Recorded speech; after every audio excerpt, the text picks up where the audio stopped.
Las macrocíclicas, las típicas, son las llamadas megaloblásticas, que están asociadas a deficiencia de vitamina B12 y ácido fólico, pero en los niños son extremadamente raras.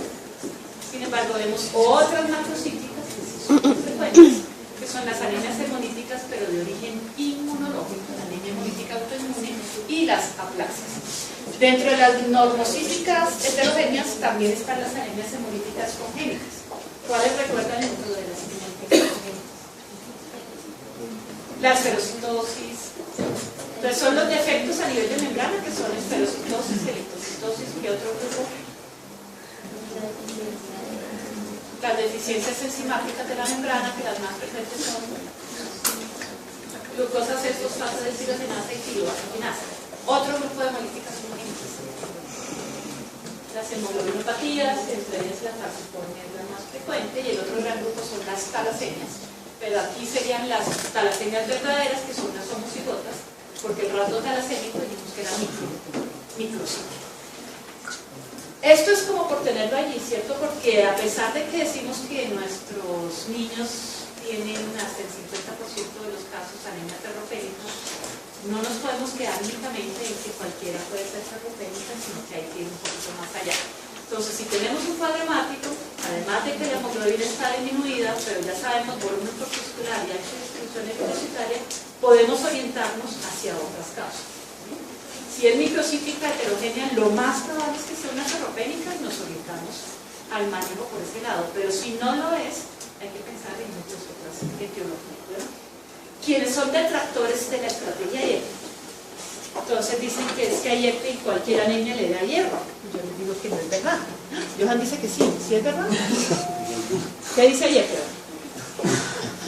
Pues primero, o sea, que si es anemia severa, pues toca referirlo urgentemente, y si no hay una causa clara o una pues, sin respuesta terapéutica al manejo que le dio, descartar VIH.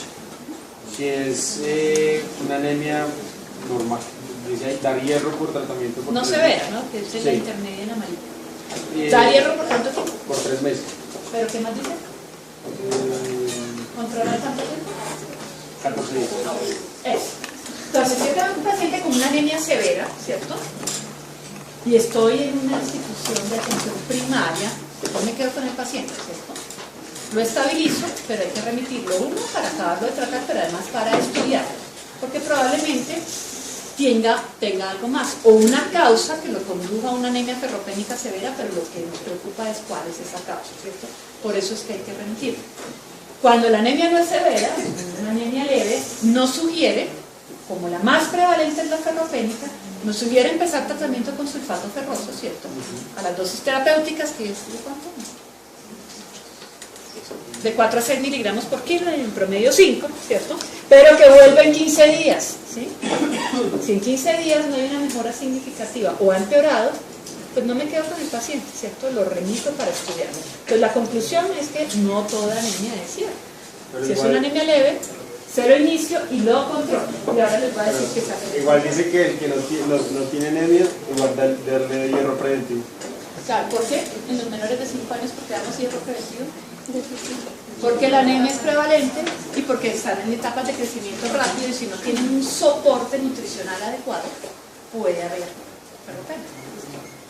El hierro profiláctico, los que se conocen bien la 412, que es la norma para todos los programas de promoción y prevención, tiene unos periodos de tiempo específicos en los cuales se debe hacer su seguimiento.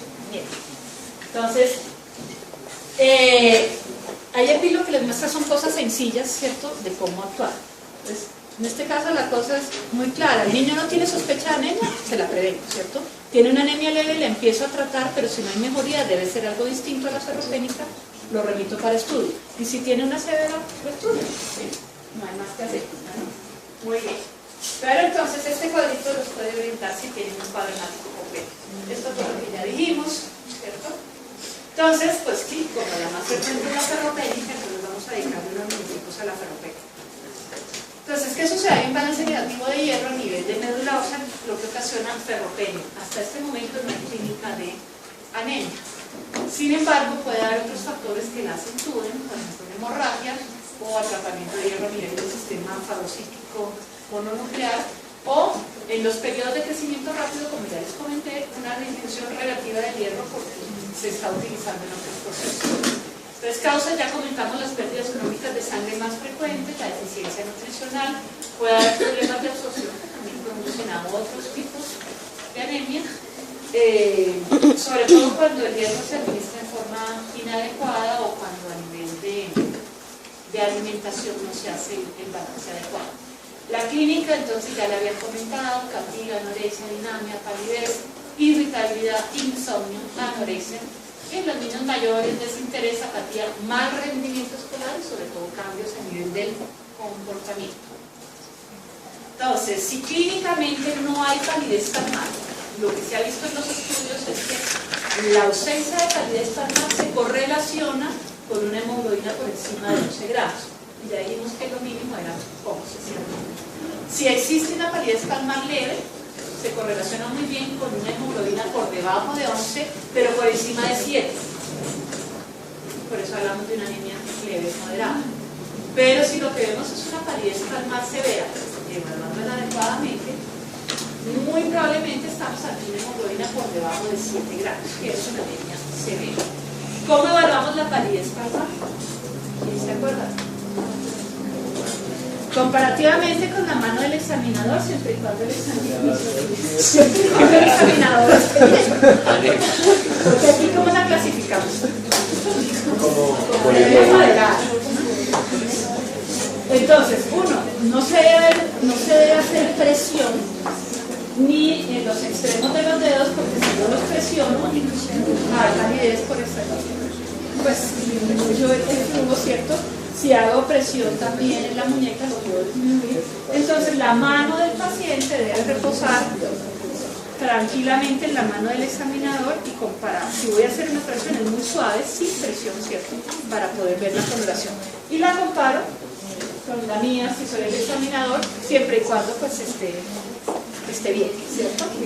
Es una forma muy sencilla de hacerlo, y lo deben hacer en todos los pacientes porque los orienta muy fácilmente a un probable diagnóstico. Obviamente, si tengo todos los recursos para completar el estudio, que básicamente es un cuadro hemático completo, pues lo hago inmediatamente, ¿cierto? Y salimos de la duda. Muy bien. El diagnóstico de la anemia ferropénica pues es clínico, con todo lo que hemos hablado previamente, pero pues hacemos toda la batería desde el punto de vista hematológico para complementar.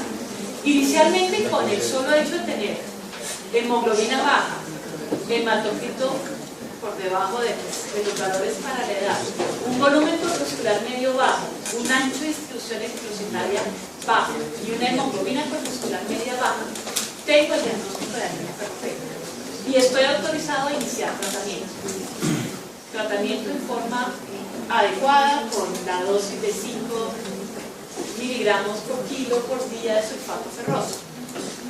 Se dice que si es una anemia ferropénica y el tratamiento se ha hecho en forma adecuada, debe aumentar la hemoglobina aproximadamente 1 gramo por semana de tratamiento bien llevado. Por eso es que ayer le dice controlen a los 14 días, a las 2 semanas. Si tenían un cuadro hemático previo, a las 2 o 3 semanas hacen un control, la hemoglobina por lo menos debe haber subido 1 gramo. Si no es así, no es una anemia ferropénica. Y hay que buscar otras cosas. Entonces esa es la famosa prueba terapéutica en caso de anemia ferropénica. Empieza el tratamiento, ya va un control 2 o 3 semanas después. Si va aumentando la hemoglobina, continúa el tratamiento hasta finalizar. ¿Cuánto dura el tratamiento de una anemia ferropénica, Erika? 3 meses. En promedio 3 meses. Pero si queremos ser más estrictos, como ustedes tienen las tablas de los valores normales de hemoglobina, entonces buscan la edad del paciente, su valor normal y el que tienen en el momento y hacen una resta, ¿cierto?, de cuántos gramos de hemoglobina le faltan para llegar a lo normal. Y como se aumenta 1 gramo por semana, entonces ese es el número de semanas que debemos dar tratamiento. Entonces un niño tiene 7 de hemoglobina y debería tener 14. Le faltan 7 gramos, o sea 7 semanas.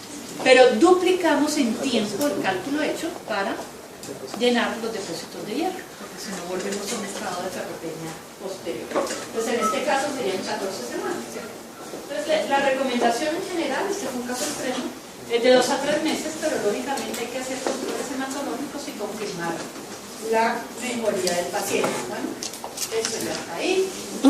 El otro grupo de las que pueden ver con alguna frecuencia son las anemias hemolíticas, ¿cierto? Que hay una disminución en la sobrevida por múltiples causas, ¿cierto? Ya sea por defectos del glóbulo rojo o por factores externos, ¿cierto? La mayoría se caracterizan porque además de anemia tienen ictericia y grados variables de hepato y esplenomegalia, especialmente esclera. Entonces existen diferentes categorías, ya las mencionamos, ¿cierto? Pueden ser inmunológicas, pero también por defectos del glóbulo rojo propiamente dicho, que ya ustedes se las saben muy bien. La anemia hemolítica inmune, que la han visto ya mucho con el doctor Agudelo, no vamos a detener, que es la de ictericia o linfopatía de grupo y RH, que es la domina, ¿cierto?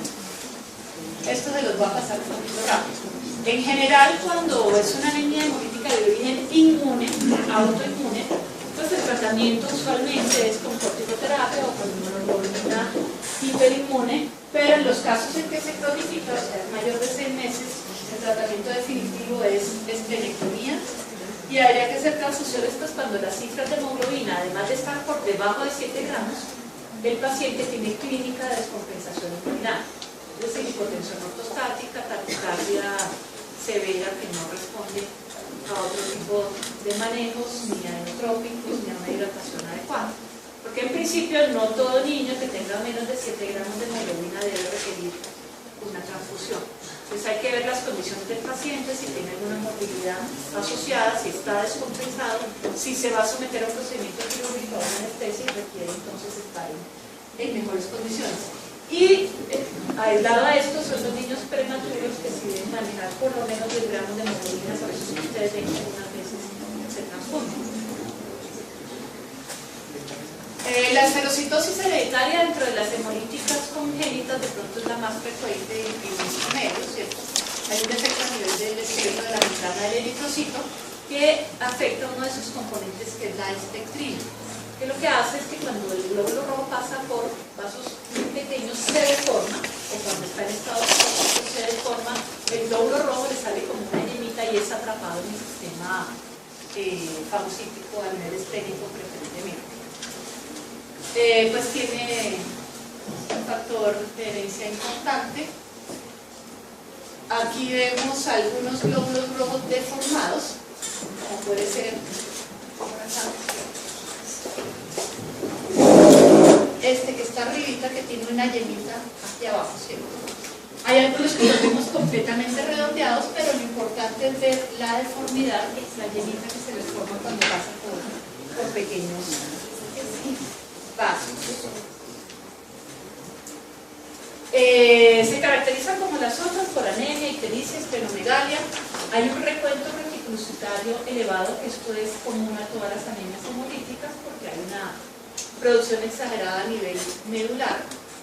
El volumen corpuscular medio y la hemoglobina corpuscular media son normales, pero la concentración de hemoglobina corpuscular media sí está elevada.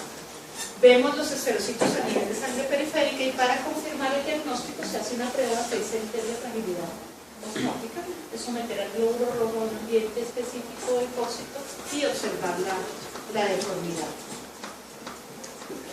Los niños que tienen anemias hemolíticas crónicas con frecuencia pueden hacer cálculos biliares porque tienen bilirrubina, por la hemólisis crónica pues tienen bilirrubinas elevadas.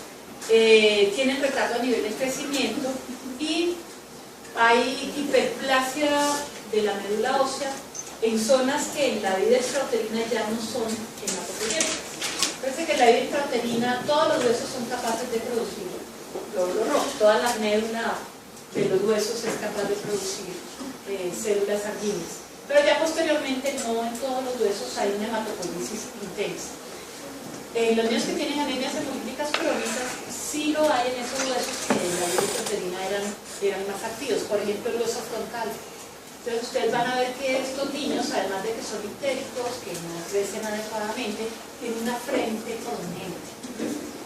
¿Por qué? Porque a nivel del frontal a nivel de la médula del frontal hay una hematopoiesis exagerada, entonces se hipertrofia toda la médula y el hueso por consiguiente también, entonces se vuelve prominente.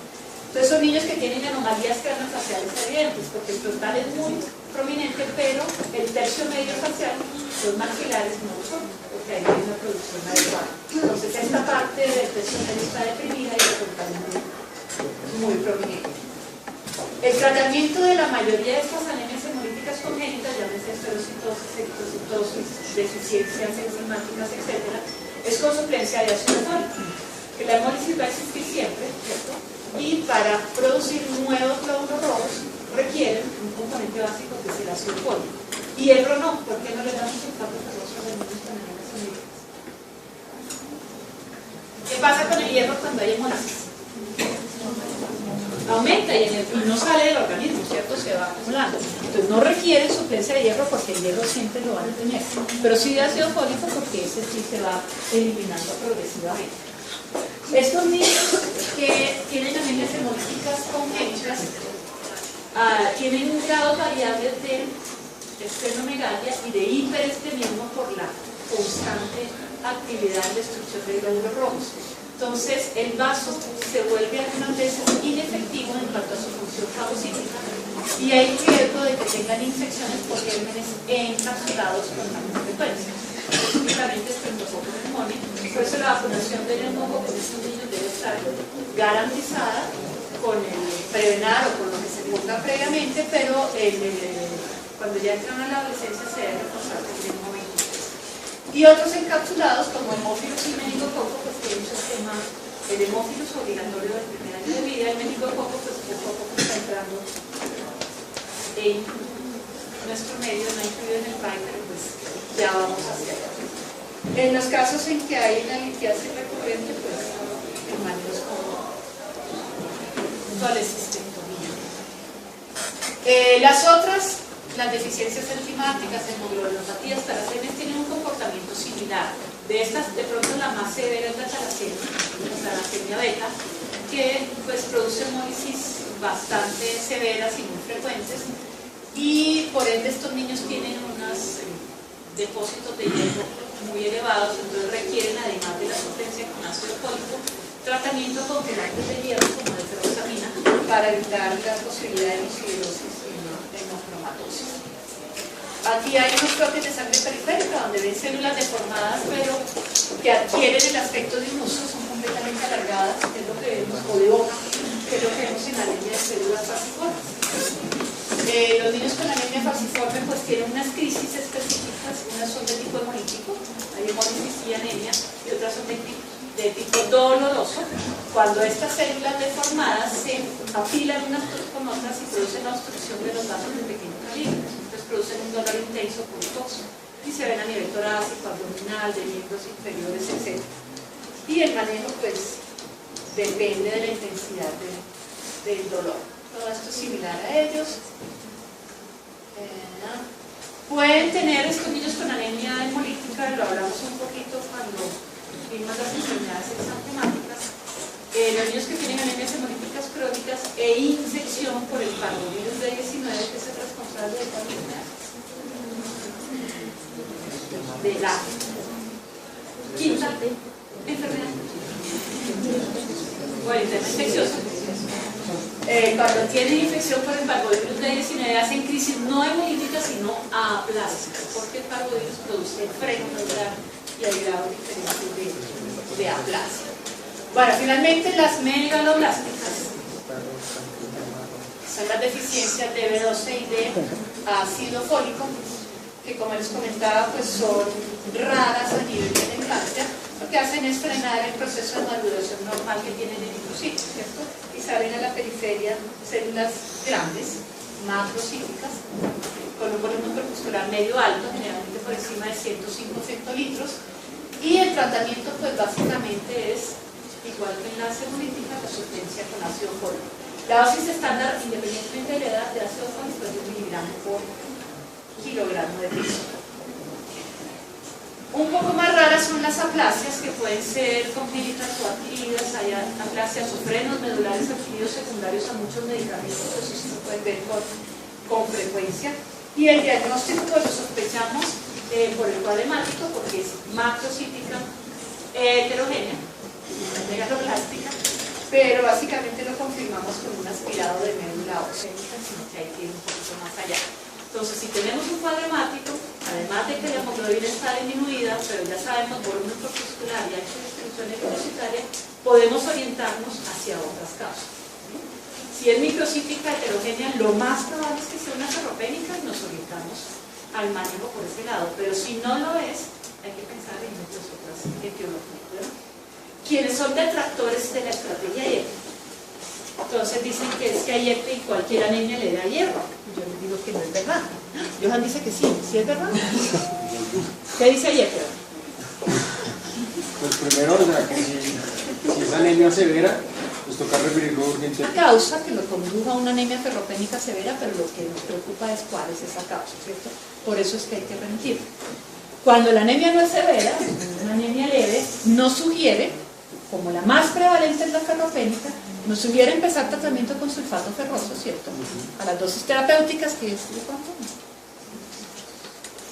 De 4 a 6 miligramos por kilo, en promedio 5, ¿cierto? Pero que vuelva en 15 días, ¿sí? Si en 15 días no hay una mejora significativa o ha empeorado, pues no me quedo con el paciente, ¿cierto? Lo remito para estudiarlo. Entonces la conclusión es que no toda anemia es cierta. Si es una anemia leve, cero inicio y luego control. Y ahora les voy a decir que se hace igual. Las macrocíticas, las típicas, son las llamadas megaloblásticas, que están asociadas a deficiencia de vitamina B12 y ácido fólico, pero en los niños son extremadamente raras. Sin embargo, vemos otras macrocíticas que sí son frecuentes, que son las anemias hemolíticas, pero de origen inmunológico, la anemia hemolítica autoinmune, y las aplaxias. Dentro de las normocíticas heterogéneas también están las anemias hemolíticas congénitas. ¿Cuáles recuerdan dentro de las anemias congénitas? La esferocitosis. Entonces son los defectos a nivel de membrana, que son esferocitosis, electrocitosis. ¿Qué otro grupo? Las deficiencias enzimáticas de la membrana, que las más frecuentes son glucosa 6-fosfato de tirosinasa y tiroaminasa. Otro grupo de hemolíticas congénitas. Las hemoglobinopatías, entre ellas la falciformia es la más frecuente, y el otro gran grupo son las talasemias. Pero aquí serían las talasemias verdaderas, que son las homocigotas, porque el rasgo talasémico dijimos que era microcítico. Esto es como por tenerlo allí, ¿cierto? Porque a pesar de que decimos que nuestros niños tienen hasta el 50% de los casos anemia ferropénica, no nos podemos quedar únicamente en que cualquiera puede ser ferropénico. Y si no hay una causa clara o una sin respuesta terapéutica al manejo que le dio, descartar VIH. Si es una anemia normal, dice dar hierro por tratamiento por no 3 severa, meses. ¿no? Que es la intermedia en amarilla. Y, ¿Dar hierro por cuánto tiempo? Por 3 meses. ¿Pero qué más dice? ¿Controlar tanto tiempo? 14 días. Eso. Entonces, si yo tengo un paciente con una anemia severa, ¿cierto? Y estoy en una institución de atención primaria, yo me quedo con el paciente, ¿cierto? Lo estabilizo, pero hay que remitirlo uno para acabarlo de tratar, pero además para estudiar, porque probablemente tenga algo más, o una